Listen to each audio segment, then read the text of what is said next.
Hello बच्चों। तो कैसे हैं आप सभी लोग। उम्मीद है आप लोग बहुत अच्छे होंगे और अपनी पढ़ाई भी बहुत अच्छे से कर रहे होंगे, रिवीजन भी कर रहे होंगे अंधाधुंध, और एनसीईआरटी क्वेश्चन को भी लगा रहे होंगे, सॉल्व कर रहे होंगे। ठीक है, मैं आपका दोस्त और होस्ट शोभित मिश्रा, जैसा कि आप लोग जानते ही हैं, आप सभी लोगों का अपने यूट्यूब चैनल, आप सभी का जो अपना यूट्यूब चैनल है विद्या ब्रेन दिवस पर, उसका आप सभी लोगों का स्वागत करता हूँ। ठीक है, तो हम लोग पिछले लेक्चर में कहाँ तक पढ़ा था। 2-3 दिन आपकी क्लास नहीं हो पाई है, उसकी वजह थी मेरा गला बिल्कुल चोक हो चुका था, बैठ चुका था, बिल्कुल आवाज़ नहीं निकल रही थी, बहुत धीमे धीमे आवाज़ निकल रही थी। आज थोड़ा अच्छा लग रहा है तो क्लास लेने चले आए हैं। ठीक है, तो बुरा मत मानना इस चीज़ का। आपको कल से क्लासेस रेगुलर मिलेंगी। अभी थोड़ा ध्यान रखेंगे, गर्म पानी नहीं पियेंगे तब थोड़ा सही रहेगा। ठीक है, तो पिछले लेक्चर में हम लोगों ने 2 क्वेश्चन सॉल्व किए थे, और उम्मीद है आप लोगों को वो क्वेश्चंस बहुत अच्छे से समझ भी आए होंगे। आखिर क्या रीज़न होता है कि किसी को हम मिक्सचर कहें और किसी को हम कंपाउंड कहें, इसका डिफरेंस आप लोग अब करना सीख गए होंगे। 2 ही क्वेश्चन से आप लोग सब कुछ बता सकते हैं कि कौन सा जो कंपाउंड होगा वो मिक्सचर होगा, मतलब कौन सा सबस्टांस जो है वो मिक्सचर होगा और कौन सा सबस्टांस जो है वो कंपाउंड होगा। इतना आप लोग समझ चुके होंगे। अब हम लोग अपना आगे बढ़ते हैं और इसी चैप्टर के अंदर हम लोग देखेंगे सॉल्यूशन को हम लोग देखेंगे कि सॉल्यूशन क्या होता है, कितने टाइप्स का सॉल्यूशन होता है और सॉल्यूशन कैसे बनता है, इन सभी के बारे में अब हम लोग आगे जानकारी लेंगे। ठीक है, और ये जो टॉपिक देखो, यहाँ पे सॉल्यूशन तो हम लोग बहुत कम पढ़ेंगे, थोड़ा ही पढ़ेंगे जितना हम लोगों के एनसीईआरटी बेस पे है, और एक जो क्वेश्चन बनते हैं कंपटीशन की दुनिया में, बस उतनी जानकारी लेकर इसे बाइंड अप करेंगे। लेकिन जब आप लोग क्लास 12th में पहुँचेंगे तो वहाँ आपको बहुत कुछ पढ़ने को मिलेगा सॉल्यूशन से, अंदर से सॉल्यूशन के अंदर बहुत कुछ पढ़ने को वहाँ से मिलेगा आप लोगों को। जब क्लास 12th में पहुँचेंगे, क्लास 12th का पहला ही जो चैप्टर है वो सॉल्यूशन ही है। वहाँ पे आपको हेनरी लॉ और Raoult law, colligative property solution की, इन सभी चीज़ों के बारे में बहुत अच्छे से जानकारी मिलेगी। ठीक है, तो देखो सॉल्यूशन क्या होता है। जैसा कि हम लोगों ने पिछले मिक्सचर में देखा था कि मिक्सचर क्या होता था, और जब मिक्सचर बताया था तो होमोजीनियस मिक्सचर के एग्जाम्पल में आप लोगों को लिखाया था कि सॉल्यूशन जितने भी होते हैं वो सभी होमोजीनियस मिक्सचर के एग्जाम्पल्स होते हैं। सॉल्यूशन जितने होते हैं वो होमोजीनियस मिक्सचर के एग्जाम्पल होते हैं। तो सॉल्यूशन की डिफिनीशन क्या बनेगी, a homogeneous mixture solution is a homogeneous mixture of two or more substances. ठीक है, ये क्या बन जाएगी इसकी definition, solution is a homogeneous mixture of solution is a homogeneous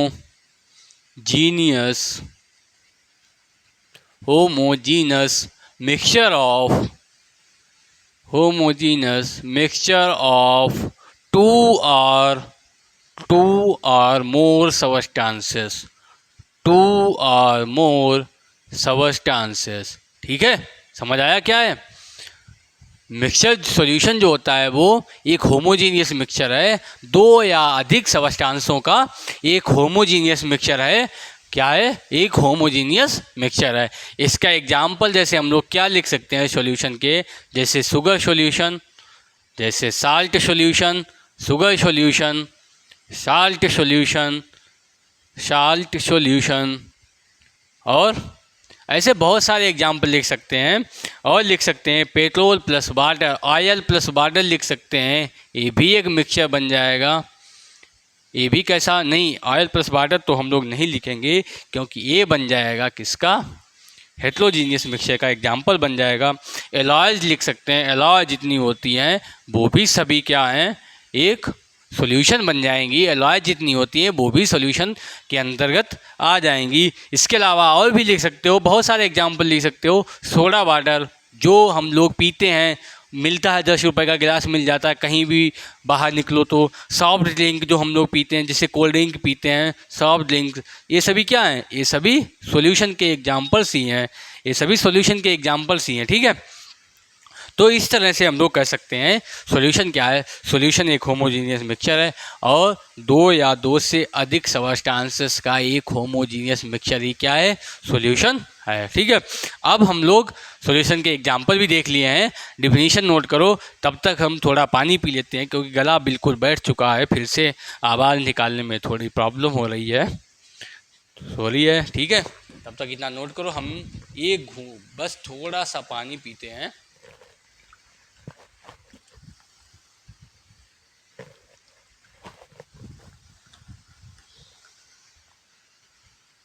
अब हम लोग आगे बढ़ते हैं और देखते हैं, नेक्स्ट देखेंगे कंपोनेंट ऑफ सॉल्यूशन। सॉल्यूशन में कितने कंपोनेंट्स होते हैं उसके बारे में अब हम लोग जानकारी लेते हैं कि कंपोनेंट ऑफ सॉल्यूशन मतलब सॉल्यूशन के कंपोनेंट कौन कौन से होते हैं, किससे किससे मिलकर सॉल्यूशन बना होता है। ठीक है, अब इधर समझो, देखो कंपोनेंट्स ऑफ सॉल्यूशन हेडिंग बनाएंगे, components of solution, components of solution. ठीक है, सॉल्यूशन के कंपोनेंट क्या क्या होते हैं। देखो सॉल्यूशन कैसे बनता है, इसकी डेफिनेशन क्या होगी, the substance present in A solution, the substances present in a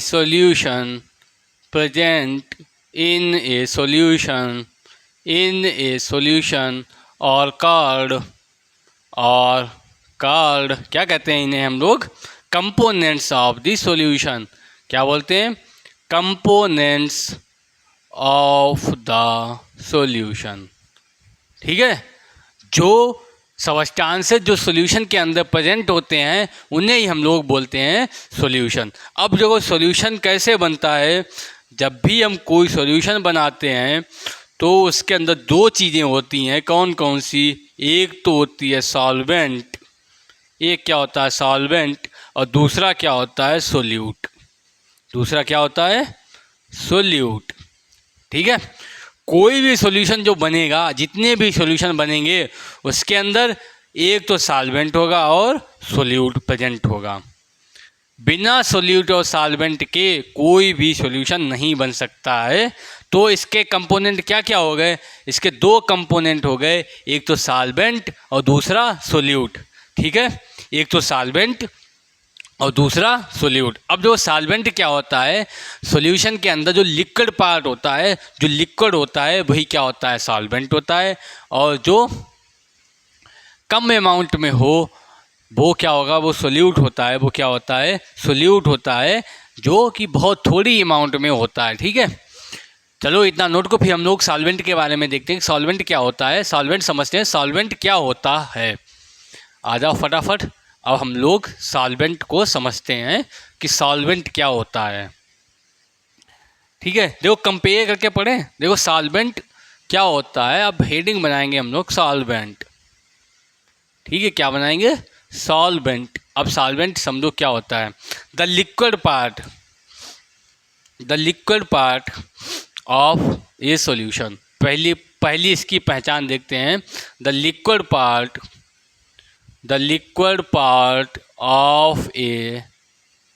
of A solution. ठीक है, पहला इसका पॉइंट हो गया। दूसरा, जो लार्ज अमाउंट में प्रेजेंट हो सॉल्यूशन में, जो लार्ज अमाउंट में present in large amount in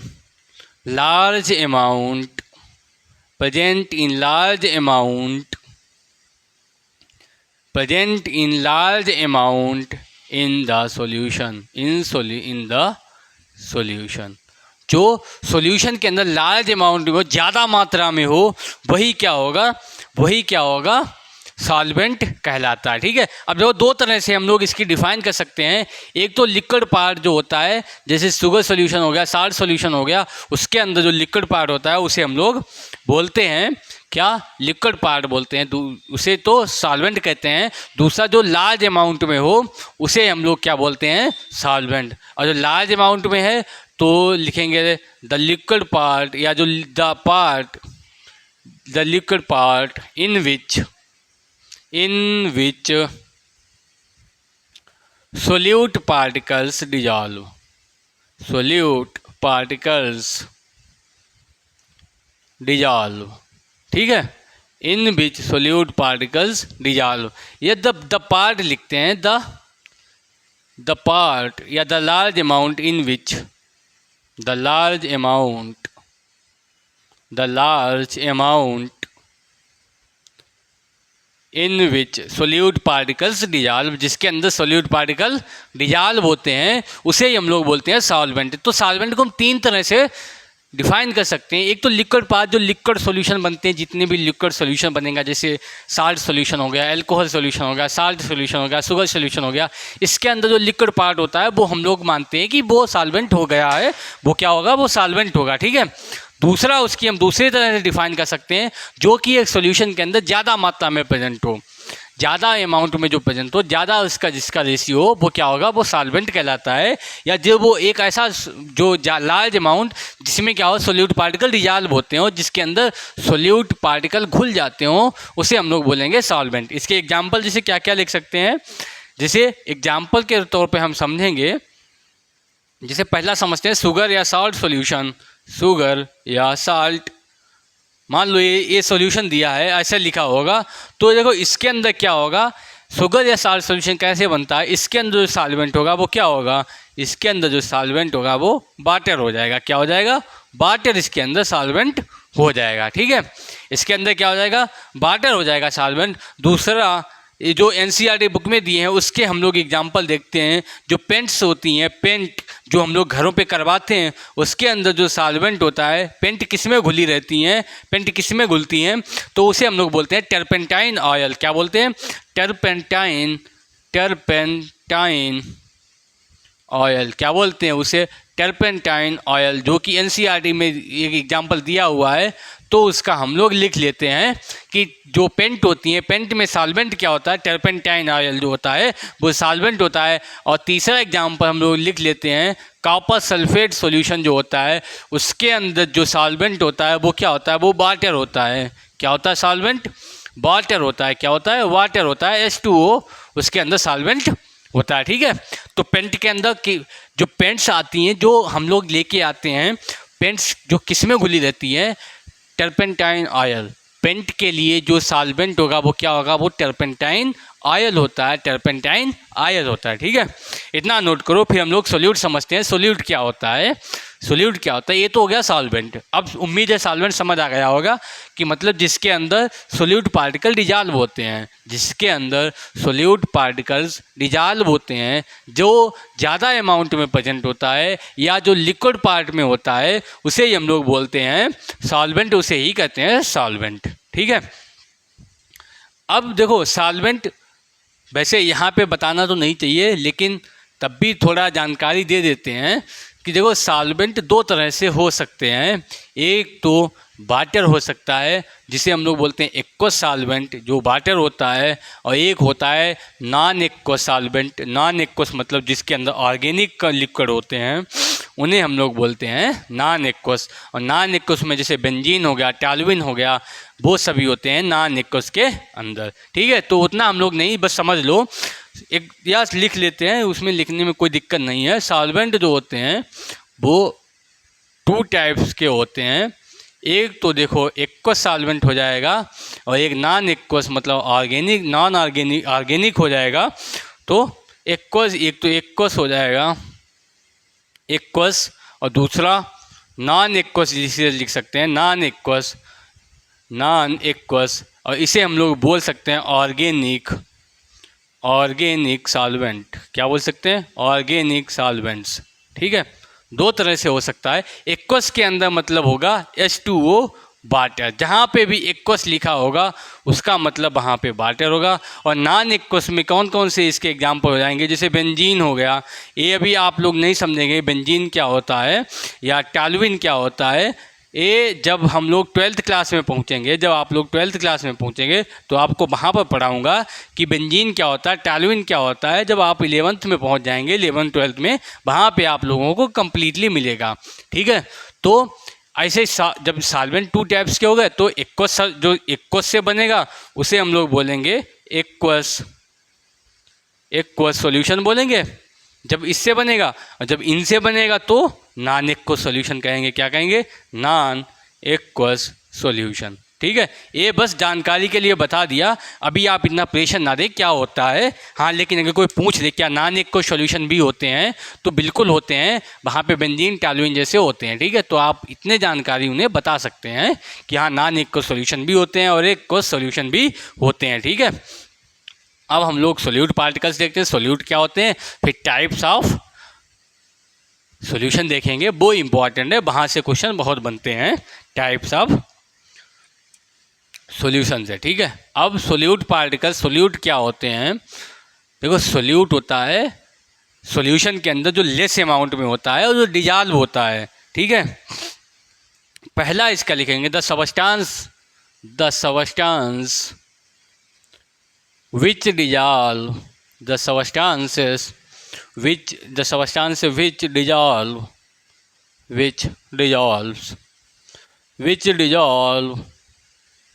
in the solvent,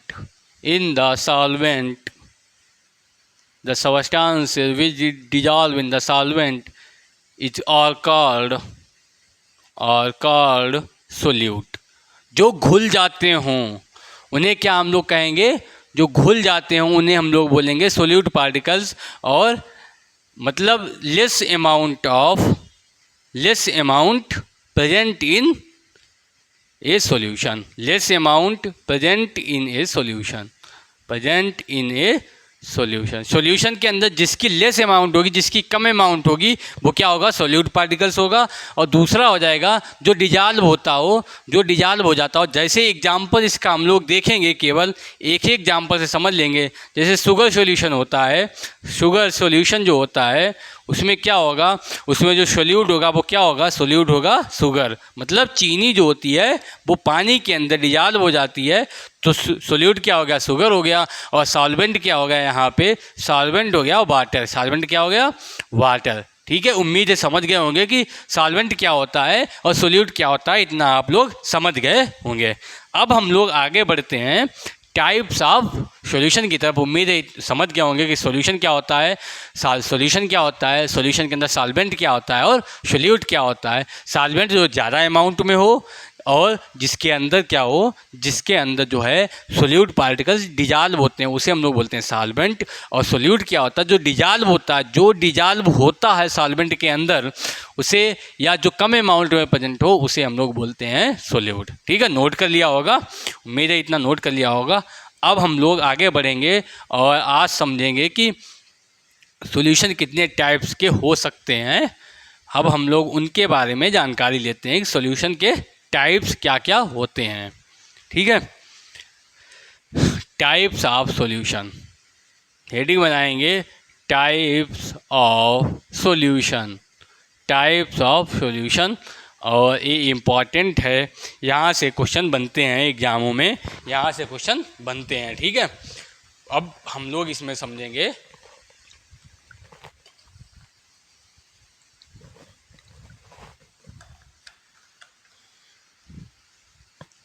पहला, इसमें हम लोग समझेंगे टाइप्स ऑफ सॉल्यूशन में सॉलिड सॉल्यूशन। कौन सा? Solid solution. पहला हम लोगों का है point solid solution. Solid solution का मतलब क्या है? इसमें देखो सॉल्वेंट भी कैसा होगा, इसमें सॉल्वेंट भी होगा, सॉलिड होगा, और सोल्यूट भी कैसा होगा? सॉलिड ही होगा। सोल्यूट भी कैसा होगा? सॉलिड। अब आप लोग कहेंगे अरे सर ऐसा कैसे हो सकता है, सॉल्वेंट भी सॉलिड हो और सोल्यूट भी सॉलिड हो? ऐसा तो पॉसिबल ही नहीं है। सॉलिड के अंदर सॉलिड कैसे घुल सकता है? बिल्कुल पॉसिबल है, अभी आप लोग खुद बताएंगे हाँ सर ऐसा हो सकता है। इसके एग्जाम्पल, पहला एग्जाम्पल देखो, जैसे हम लोगों ने क्या पढ़ा था? एलॉयज पढ़ी थी। एलॉय क्या होती हैं? एलॉयज होती हैं वो मिक्सचर ऑफ मेटल्स होती हैं, मिक्सचर ऑफ टू और मोर मेटल्स। अब मेटल के बारे में हमने बताया था आपको पिछली क्लासों में कि मेटल जो होती हैं वो सॉलिड होती हैं और इलेक्ट्रिक को कंडक्ट करती हैं, बताया था। अब जैसे एलॉय कौन सा? पहला हम लोग नॉर्मली देखते हैं ब्रास, पीतल जो घरों में आती है, ब्रास। ब्रास क्या है? एक ब्रास क्या है? एक एलॉय है। अब किसकी किसकी एलॉय है?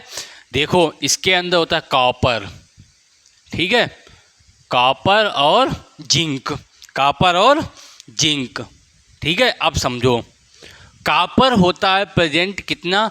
70%। 70% क्या होता है? कॉपर, और 30% होता है जिंक, ठीक है। 30% क्या होता है? जिंक। अब समझना यहाँ पे, अभी हम लोगों ने देखा था सोल्यूट क्या होता है, सॉल्वेंट क्या होता है, तब बताया था कि जो सॉल्वेंट होता है वो ज़्यादा अमाउंट में होता है। मतलब ब्रास के अंदर जो सॉल्वेंट क्या होगा, इसके अंदर जो सॉल्वेंट होता है वो क्या होता है? कॉपर। कॉपर यहाँ पे क्या है? सॉल्वेंट, और जिंक क्या है यहाँ पे? सोल्यूट। समझे? अब कहोगे सर ऐसा हो सकता है? बिल्कुल, तभी तो पीतल बनती कैसी है ब्रास? ब्रास ऐसे तो बनती है। कॉपर, देखो कॉपर है सॉल्वेंट। अब सॉल्वेंट कैसा है? सॉलिड। कॉपर मेटल जो कि जिसके बाहर होते हैं वो भी तो सॉलिड होती है, हो गया देखो सॉल्वेंट। और दूसरा जिंक सोल्यूट होती है, जिंक मेटल ही होती है, और ये भी कैसी होती है? सॉलिड ही होती है। तो देखो दोनों सॉलिड हो गए इसके अंदर, और मिक्सचर भी बन गया। एलॉय जो होती हैं वो कैसे मिक्सचर है? सॉलिड सॉलिड सॉल्यूशन का एक एग्जाम्पल है, सॉलिड सॉलिड सॉल्यूशन का एग्जाम्पल है एलॉयज, ठीक है। समझ आ गया एलॉयज? इसके अंदर ब्रास हम लोगों ने देख लिया, कॉपर और जिंक का मिक्सचर होता है, कॉपर और जिंक से मिलके बना होता है क्या? ब्रास बना होता है। ब्रास क्या है? एक सॉल्यूशन है जिसके अंदर कॉपर जो होता है वो सॉल्वेंट होता है, वो 70% अमाउंट में होता है, और जिंक क्या होता है? सोल्यूट होता है, जो 30% अमाउंट में है। इतना नोट करो। फिर दूसरा एग्जाम्पल देखते हैं इसका। पहला एग्जाम्पल समझ आ गया होगा, अब दूसरा एग्जाम्पल देखते हैं। एक और ब्रास, एक और मेटल तुम बताते हैं, एलॉय बताते हैं आप लोगों को, एक और, फटाफट इतना नोट कर लिया होगा। अब हम लोग दूसरा एग्जाम्पल देखते हैं। दूसरा एग्जाम्पल देखो, दूसरा एग्जाम्पल है, एक और एलॉय लेते हैं जिसे हम लोग बोलते हैं बेल मेटल। ये इसलिए लिखवा रहे हैं क्योंकि आपके एग्जाम में यहाँ से बेल मेटल से क्वेश्चन बन सकते हैं। यहाँ से बेल मेटल में क्या होता है? देखो 80% इसमें क्या होता है? 80% होता है कॉपर, 80% कॉपर प्लस 20% में क्या होता है? 20% में होता है टिन। क्या होती है? 20% टिन, और टिन का सिंबल होता है SN। क्या होता है? SN। अब देखो 80% कॉपर है, ज़्यादा अमाउंट है, तो मतलब ये सॉल्वेंट हो जाएगा, और ये क्या हो जाएगा? टिन क्या हो जाएगा? सोल्यूट, ठीक है। तो हम लोगों ने इसके भी एग्जाम्पल देख लिए। और तीसरा एग्जाम्पल, ये अपनी मम्मी से पूछना, ये मम्मी लोगों को ज़्यादा इसकी जानकारी होती है। जो हम लोगों के जैसे सिल्वर मेटल हो गई या गोल्ड मेटल हो गया, उसमें जब कुछ टूट जाता है, जब कुछ अलग मतलब हो जाता है, कुछ ऐसे समझो, मम्मी से पूछना, तो वो मिला देते हैं कॉपर इन गोल्ड।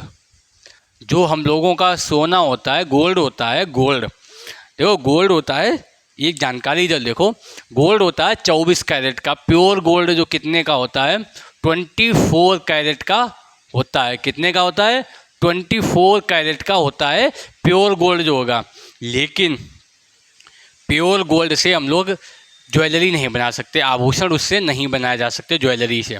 जो प्योर गोल्ड होगा, क्यों? ये ब्रिटल होता है, टूट जाएगा। अगर ऐसे इससे बनाएंगे तो ये टूट जाएगा, ये अलग अलग हो जाएगा। 24 कैरेट का जो गोल्ड होता है उससे आप लोग ज्वेलरी नहीं बना सकते, आभूषण नहीं बना सकते हो। इसीलिए हमेशा मैक्सिमम बन सकता है 22 कैरेट का। हम लोगों ने देखा है 18 कैरेट, 22 कैरेट, 20 कैरेट, ये सब नाम सुने होंगे। अब इतना सुना है, लेकिन 24 कैरेट का चाहिए, तो इसमें जो अमाउंट बच जाती है उसमें हम लोग उसके अंदर कॉपर मेटल मिला देते हैं। अब देखो गोल्ड भी सॉलिड है, कॉपर भी सॉलिड है, तो यहाँ पे गोल्ड क्या हो जाएगा? यहाँ पे गोल्ड हो जाएगा सॉल्वेंट, और कॉपर हो जाएगा सोल्यूट। तो ये एग्जाम्पल्स, ऐसे एग्जाम्पल हो गए सॉलिड सॉल्यूशन के एग्जाम्पल्स, ये सभी हो गए, ठीक है। उम्मीद है इतना समझ आएगा। अब हम लोग बढ़ते हैं आगे और दूसरा टाइप देखते हैं। इसका दूसरा देखते हैं कि दूसरा क्या एग्जाम्पल, दूसरा टाइप क्या हो सकता है? Solid liquid solution. दूसरा इसका क्या हो जाएगा? सॉलिड लिक्विड सॉल्यूशन, ठीक है। दूसरा इसका टाइप हम लोग देखते हैं solid liquid solution, solid liquid solution, solid liquid solution.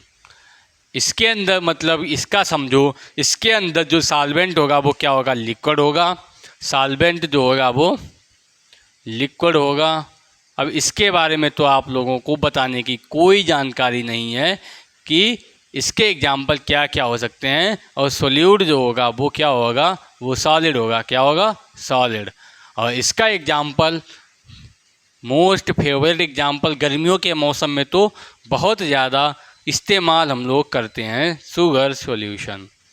यहाँ पे क्या हो जाएगा, शुगर सॉल्यूशन में सॉल्वेंट क्या हो जाएगा, सॉल्वेंट हो जाएगा वाटर, जो कि कैसा है, जो कि लिक्विड स्टेट में है, और सोल्यूट हो जाएगी शुगर, जो कैसी है, जो सॉलिड स्टेट में होती है। ऐसे ही दूसरा एग्जांपल ले सकते हैं, साल्ट सॉल्यूशन। इसमें भी वही साल्ट क्या हो जाएगा, सोल्यूट हो जाएगा और हो जाएगा। मोस्ट इम्पॉर्टेंट एग्जांपल इसका हम लोग लिखते हैं, ये नोट कर लिया होगा, इतना तो नोट कर लिया होगा। सॉल्यूशन जो होता है वो सॉलिड लिक्विड सॉल्यूशन का एग्जांपल होता है। मोस्ट इम्पॉर्टेंट, यहाँ से हम लोग आगे बढ़ते हैं, नोट कर लिया होगा फटाफट। इसका इम्पॉर्टेंट इसलिए है क्योंकि यहाँ से इस एग्जांपल से एक पूछे गए हैं क्वेश्चन, पता कहाँ, CDS जैसे एग्जामों में, NDA जैसे एग्जामों में। Tincture of iodine, tincture of iodine क्या होता है, किससे मिलके बना होता है। पहली बात तो ये बना होता है आयोडीन प्लस एल्कोहल से। किससे, आयोडीन प्लस एल्कोहल। और कुछ अमाउंट में यहाँ पे पानी भी होता है, वाटर भी होता है, लेकिन उसे नहीं नोट करेंगे। आयोडीन और एल्कोहल से बना होता है। एल्कोहल का साथ लिक्विड होता है, आयोडीन होता है सॉलिड। ठीक है, अब देखो ये सॉलिड हो गया और लिक्विड हो गया, मतलब एल्कोहल सॉल्वेंट है और सोल्यूट होता है। लेकिन टिंचर ऑफ आयोडीन होता क्या है, अब हम लोग इसके बारे में थोड़ी जानकारी लेते हैं। देखो ये होता है एंटीसेप्टिक, जिससे डिटॉल होता है एंटीसेप्टिक, ऐसे ही ये भी कैसा होता है, एंटीसेप्टिक होता है। एंटीसेप्टिक सॉल्यूशन होता है। कैसा सॉल्यूशन होता है, एंटीसेप्टिक सॉल्यूशन होता है। और एंटीसेप्टिक सॉल्यूशन का मतलब ये होता है, जैसे डिटॉल होता है, ये जैसे कहीं पे चोट लग गई हम लोगों के, जैसे मान लो किसी कैंची से कट गए या किसी से भी कट गए, हम लोग इससे शीशा रखा हुआ इससे कट गए, तो वहाँ पे इसका हम लोग इस्तेमाल करते हैं। तो वहाँ पे जर्म्स जैसे आएंगे, कोई भी बैक्टीरिया आया, कुछ भी आया, तो वो उसे किल कर देता है, मार देता है। एंटीसेप्टिक यही तो होता है। तो एंटीसेप्टिक होता है टिंचर ऑफ आयोडीन। और जैसे इसका इस्तेमाल हम लोग ज़्यादातर करते हैं सर्जरी से पहले, जो स्किन की हम लोग बिल्कुल सफाई करते हैं, और जो उसके सर्जरी, जब डॉक्टर लोग सर्जरी करते हैं तो स्किन की जो सफाई करते हैं, या जो सर्जरी में जो हम लोग यूज करते हैं, जो टूल्स यूज करते हैं, उनकी सफाई के लिए इन सर्जरी, ऐसे सीधे सीधे लिख सकते हो, in surgery skin and, in surgery skin and tools clean करने में, टूल्स क्लीनिंग। ठीक है, वहाँ पे हम लोग इसका इस्तेमाल करते हैं टिंचर ऑफ आयोडीन का, कि टिंचर ऑफ आयोडीन का इस्तेमाल कहाँ होता है, आयोडीन और एल्कोहल से मिलके बना होता है। नोट कर लिया होगा। अब हम लोग तीसरे तरफ बढ़ते हैं, तीसरा इसका देखते हैं, तीसरा कौन सा होगा, लिक्विड सॉल्यूशन। कौन सा होगा, लिक्विड सॉल्यूशन। एग्जाम्पल नोट कर लिया होगा। हम लोग आगे बढ़ते हैं तीसरी तरफ, और इसके टाइप्स देख के फिर हम लोग क्लास को बाइंड अप करेंगे, जब टाइप्स इसके कंप्लीट हो जाएंगे। ठीक है, लिक्विड सॉल्यूशन। देखो इसमें क्या होगा, सॉल्वेंट तो होगा लिक्विड ही, और सोल्यूट भी कैसा होगा, लिक्विड ही होगा, सोल्यूट भी लिक्विड ही, सोल्यूट भी होगा। ठीक है, इतना नोट कर लिया होगा। अब हम लोग इसके एग्जाम्पल्स देखते हैं, इसके क्या क्या एग्जाम्पल होंगे। अब आ जाओ इसके एग्जाम्पल्स पर, लिक्विड सॉल्यूशन के एग्जाम्पल। पहला एग्जाम्पल और सभी का favourite example, alcohol plus water. अब एल्कोहल क्या होता है, वही आज हम राजा हैं यहाँ के, वही समझ जाओ क्या होता है एल्कोहल, दारू, शराब। पीने के बाद इंसान के अंदर से जो इंग्लिश निकलती है, वो तो सभी लोगों ने एग्जाम्पल उसका देखा ही होगा। थोड़ी पी ली, उसके बाद English, I am the king, I am everything here, that's the English. पीने के बाद जो इंग्लिश निकलती है पता नहीं कहाँ से आती है, आज तक ये समझ नहीं पाए कि वो इंग्लिश आती कहाँ से है। तो एल्कोहल भी लिक्विड होता है और वाटर भी लिक्विड होता है। तो ये क्या हो गया, लिक्विड लिक्विड वाटर। और दूसरा एग्जाम्पल जो कि मुझे बहुत पसंद है, मैं बहुत उसे यूज करता हूँ, विनेगर। विनेगर ये मुझे बहुत पसंद है, सब्जी में डाल के हल्की सी थोड़े सब्जी बनाओ और उसमें डालो, भी बहुत अच्छा लगता है खाने में, सब्जी अच्छी लगती है खाने में। विनेगर, विनेगर में क्या होता है, एसिटिक एसिड। विनेगर मतलब सिरका, सभी ने खाया होगा। एसिडिक एसिड प्लस वाटर, क्या प्लस वाटर, एसिडिक एसिड और वाटर। विनेगर मतलब सिरका जो कि मिलता है या गन्ने से बनता है। तो एसिडिक एसिड यहाँ पे क्या हो जाएगा, सोल्यूट हो जाएगा, और जो वाटर हो जाएगा वो सॉल्वेंट हो जाएगा। क्या हो जाएगा, सॉल्वेंट हो जाएगा। इसमें भी वाटर सॉल्वेंट और अल्कोहल क्या हो जाएगा, सोल्यूट, क्योंकि अल्कोहल की थोड़ी अमाउंट लेते हैं, वाटर ज़्यादा लेते हैं, और पूरा एक बढ़िया सा ग्लास जो मग होता है, मग भर लेते हैं, वो पी जाते हैं सभी लोग, ठीक है। तो ये लिक्विड लिक्विड सॉल्यूशन के एग्जाम्पल हो गए। अब हम लोग आगे बढ़ते हैं और एक और देखते हैं, लिक्विड गैस सॉल्यूशन देखते हैं। गैस और लिक्विड का सॉल्यूशन देखते हैं। इसमें देखो क्या होगा, सॉल्यूट जो होगा वो गैस होगा और सॉल्वेंट जो होगा वो लिक्विड होगा, ठीक है। ये नोट कर लिए होंगे एग्जाम्पल। अब हम लोग इसका आगे बढ़ते हैं, liquid gas solution, liquid gas solution. अब इसमें देखो सॉल्वेंट तो होगा लिक्विड और सोल्यूट होगी गैस। ये कैसे पॉसिबल है, आप लोग कहेंगे ये कैसे पॉसिबल है। अभी देखो बिल्कुल अभी समझ आएगा कैसे पॉसिबल है। हम लोग क्या पीते हैं, सॉफ्ट ड्रिंक पीते हो, सॉफ्ट ड्रिंक, सॉफ्ट ड्रिंक्स पीते हो। यहाँ पे इतना समझ नहीं आएगा, जब 12th क्लास में आप लोग पढ़ेंगे हेनरी लॉ, वहाँ पे इसका ज़्यादा इस्तेमाल होता है, हेनरी लॉ, जिसे हम लोग देखो सॉफ्ट ड्रिंक कहते हैं या एयरेटेड ड्रिंक्स भी इन्हें बोलते हैं। एयरेटेड ड्रिंक्स क्या बोलते हैं, एयरेटेड ड्रिंक्स। जब क्लास 12th के अंदर आप लोग पहुँचेंगे, पहला टॉपिक जो सॉल्यूशन चैप्टर है उसी में पढ़ेंगे हेनरी लॉ। हेनरी लॉ में क्या होता है, देखो जो सॉफ्ट ड्रिंक होती हैं इसके अंदर वाटर तो होता ही है, जो हम लोग कोको कोला और पीते हैं, और CO2 गैस जो होती है इसके अंदर, कौन सी, कार्बन डाइऑक्साइड गैस का मिक्सचर होता है, और बनता है वाटर प्लस H2O बनता है, और इसमें एसिड बन जाता है H2CO3, और इसका नाम हम लोगों ने बताया था, इसका नाम होता है कार्बोनिक एसिड। क्या नाम होता है, कार्बोनिक एसिड, ठीक है। और ये क्वेश्चन बहुत बार पूछा गया है कि सॉफ्ट ड्रिंक में कौन सा एसिड होता है, कार्बोनिक एसिड होता है, और कौन सी गैस होती है, CO2 गैस होती है, और वाटर होता है। अब यहाँ पे देखो एक मिनट ही समझो, हेनरी लॉ है 12th क्लास में, उसमें बताया गया था कि जब ज़्यादा प्रेशर होगा, बहुत अधिक प्रेशर बढ़ा दिया जाएगा, तो जो गैस हैं वो पानी के अंदर डिजॉल्व हो जाएंगी। वो उनकी डिजॉल्विंग पावर जो है वो बढ़ जाती है जब ज़्यादा प्रेशर बना दिया जाता है। तो जो सॉफ्ट ड्रिंक होती हैं, जो बोतल आती है उसकी, जो कोको कोला या जो क्या बोलते हैं स्प्राइट होता है, जो पेप्सी की बोतल आती है, वो बहुत अधिक हाई प्रेशर पे सील पैक होती हैं। जो सील बंद होती है ना, वो ढक्कन उसकी जो बंद होती है, कवर जो होता है, वो बहुत अधिक हाई प्रेशर पे बंद होता है। जितना ज़्यादा प्रेशर होगा, CO2 गैस की अमाउंट उसमें उतनी ही ज़्यादा घुल जाएगी, ठीक है।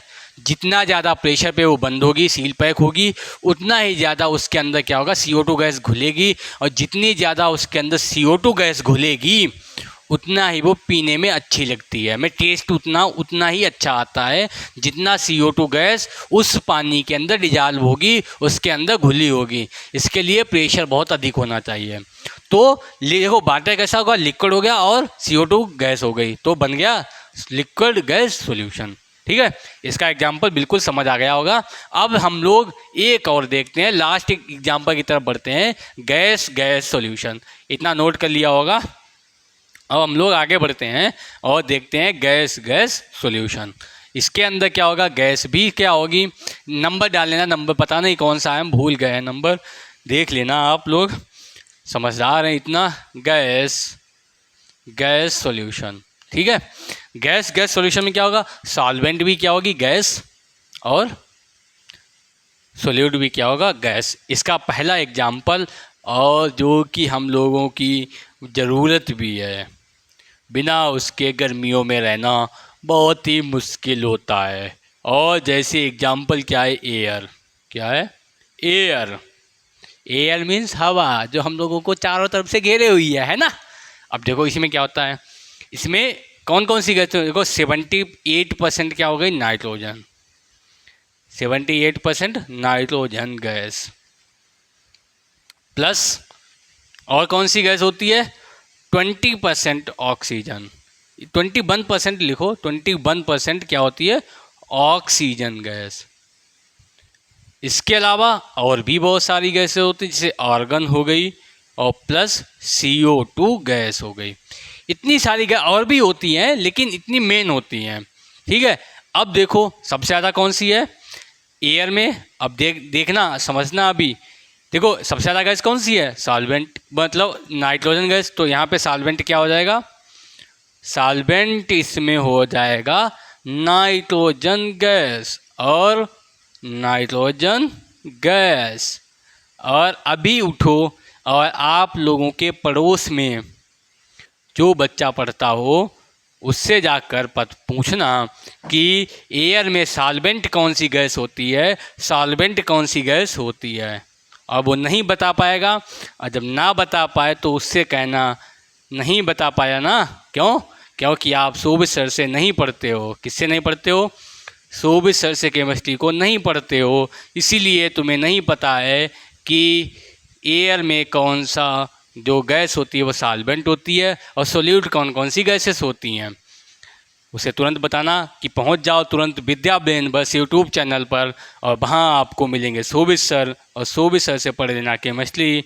और जो शोभित सर से जो केमिस्ट्री पढ़ लेता है उसे दोबारा पढ़ने की ज़रूरत ही नहीं पड़ती। बता देना, उसे समझा देना कि जो शोभित सर से केमिस्ट्री पढ़ता है उसे दोबारा केमिस्ट्री पढ़ने की ज़रूरत नहीं होती है।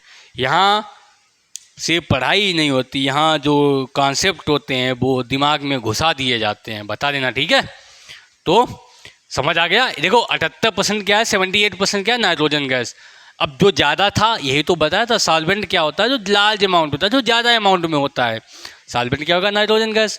सोल्यूट क्या हो गया, ऑक्सीजन का जो कम अमाउंट में होता है। ऑक्सीजन गैस कम अमाउंट में है, आर्गन कम अमाउंट में है, कार्बन डाइऑक्साइड गैस कम अमाउंट में है। तो इस तरह से ये सभी गैसेस क्या हो जाएंगी, सॉल्वेंट हो जाएंगी। सभी सॉल्वेंट हो जाएंगी, नहीं सोल्यूट हो जाएंगी, और सॉल्वेंट क्या हो जाएगा, नाइट्रोजन गैस हो जाएगी। और एक एग्जाम्पल बन गया गैस का। देखो नाइट्रोजन भी गैस है, सॉल्वेंट, और सोल्यूट भी गैस है, ऑक्सीजन हो गई, आर्गन हो गई, कार्बन डाइऑक्साइड गैस हो गई। तो एक एग्जाम्पल बन गया गैस सॉल्यूशन का बन गया। अब हम लोग नेक्स्ट बढ़ते हैं आगे। दूसरा किसी का एक और एग्जाम्पल देख लेते हैं जो कि इम्पॉर्टेंट है और पूछा गया है, किसमें एग्जामों में बहुत पूछा गया है, उसके बारे में भी थोड़ा जानकारी लेते हैं, ठीक है। बिल्कुल ये मत सोचना कि नहीं पढ़ेंगे, बिल्कुल पढ़ाई ज़्यादा ज़रूरी है, बहुत ज़रूरी है। दूसरा एग्जाम्पल, और एग्जाम्पल आप लोगों ने बहुत देखा होगा, देखा है, हेलियोक्स। क्या होता है बताएगा कोई, देखो क्या होता है। हेलियोक्स होता है हीलियम और ऑक्सीजन गैस का सॉल्यूशन। क्या होता है, हीलियम और ऑक्सीजन गैस का सॉल्यूशन। अब सर कहोगे ये क्या बवाल है, हीलियम और ऑक्सीजन गैस। बिल्कुल अभी समझाते हैं। देखो क्या होता है हीलियम, देखो मेन पॉइंट बताएं क्या होता है। ऑक्सीजन गैस जो होती है वो आग जलाने के लिए सहायक होती है, आप लोगों को बताया था। ऑक्सीजन गैस जो होती है वो आग जलाने में सहायक होती है। बिना ऑक्सीजन गैस के आग नहीं जल सकती। बिल्कुल ठीक है। भगवान ने कुछ इस तरह से बनाया है कि देखो जो वायु भी बनाई है, जो हम लोग सांस लेते हैं वो भी एक मिक्सचर ही है, और नाइट्रोजन गैस का, ऑक्सीजन का और कार्बन डाइऑक्साइड आर्गन गैस का है मिक्सचर। उसमें से हम लोग लेते हैं, लंग्स के अंदर जाके ऑक्सीजन गैस को निकाल लेते हैं, बची हुई गैस को बाहर फेंक देते हैं। सब ऐसे होता है। अगर आप प्योर ऑक्सीजन गैस को लेना स्टार्ट कर देंगे, मान लो यहाँ से सभी गैसेस ख़त्म हो गई, सब गैसेस ख़त्म हो गई, सिर्फ ऑक्सीजन गैस बची। क्या होगा? आग लग जाएगी, बॉडी जल जाएगी आपकी, कपड़े जल जाएंगे, जो रखा होगा सब जल जाएगा। प्योर ऑक्सीजन बहुत जल्दी आग लगाती है। इसीलिए जो सिलेंडर्स होते हैं ऑक्सीजन गैस के, ऑक्सीजन गैस सिलेंडर जो होते हैं देखे होंगे हॉस्पिटल के अंदर, ऑक्सीजन गैस सिलेंडर जो होते हैं हॉस्पिटल के अंदर देखें, उसमें क्या इसका इस्तेमाल करते हैं? इसी का, हेलियोक्स का। दूसरा देखा होगा स्कूबा डाइवर्स, जानते हो क्या होते हैं? समुद्र के अंदर जो बहुत गहराई तक जाते हैं स्कूबा डाइवर्स, जिन्हें हम लोग गोताखोर बोलते हैं, वो भी किसका इस्तेमाल करते हैं? हेलियोक्स का। क्यों ऐसा इसलिए करते हैं, किसी और गैस का इसलिए इस्तेमाल नहीं करते क्योंकि जो हीलियम गैस होती है वो हमारे जो ब्लड होता है उसके अंदर डिजॉल्व नहीं होती है, उसके अंदर नहीं घुलती है। तो जो ऑक्सीजन के साथ हम लोग हीलियम गैस लेते हैं, ऑक्सीजन तो अंदर डिजॉल्व हो जाती है, लेकिन हीलियम गैस बिल्कुल बाहर वैसे ही संशोधन के द्वारा हम लोग निकाल देते हैं। इसीलिए हीलियम गैस को लेके जाते हैं तो ऑक्सीजन प्योर नहीं रहती है, और जब प्योर नहीं होती तो हमारे बॉडी में आग नहीं लग पाती है। ठीक है, इसीलिए हम लोग हीलियोक्स कहते हैं, हीलियम और ऑक्सीजन का जो मिक्सचर होता है, इसीलिए उसे हीलियोक्स बोलते हैं। और ऐसा इसलिए करते हैं क्योंकि ऑक्सीजन गैस बहुत ज़्यादा ज्वलनशील होती है, बहुत जल्दी आग लगा देती है, और जब ये आग लगा देगी तो इसे हम लोग प्योर फॉर्म में नहीं ले सकते हैं। ठीक है, उम्मीद है नोट कर लिया होगा। आज के लिए इतना काफ़ी है, बहुत ज़्यादा डोज हो गई आज तो, है ना। धीरे धीरे हम लोग 15-20 दिनों में पूरा मतलब केमिस्ट्री ख़त्म हो जाएगी। उसके बाद हम लोग बायोलॉजी पढ़ेंगे, और फिजिक्स तो आपको भीम से पढ़ा ही रहे होंगे, भीम से बिल्कुल फिजिक्स पढ़ाएंगे। मैं आपको बायो और केमिस्ट्री बिल्कुल पढ़ाऊँगा। दो टॉपिक कवर हो जाएंगे, उसके बाद 2 और बचेंगे, फिर बायो पे नंबर आएगा। बायो पढ़ना, बायो देखना कैसे पढ़ाते हैं। ठीक है, तो आज के लिए इतना ही रखते हैं, मिलते हैं अगली क्लास में। अगर वीडियो पसंद आया हो तो लाइक, सब्सक्राइब और ग्रुप पे शेयर कर देना, कमेंट करके बताना कैसा लगा वीडियो। तो मिलते हैं अगली क्लास में, तब तक के लिए धन्यवाद।